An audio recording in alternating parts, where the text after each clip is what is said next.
खड़ी है धी जहरा दी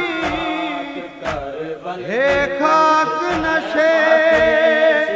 बिच अज कानी ते शाबीर दी मत तल जा ते नुहां दा हुक्म दी पाबंद है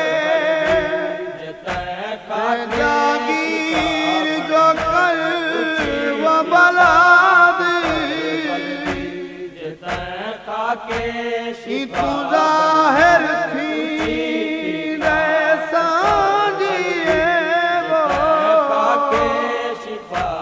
ते मलकियत भेड़ बिया शिफा बनना।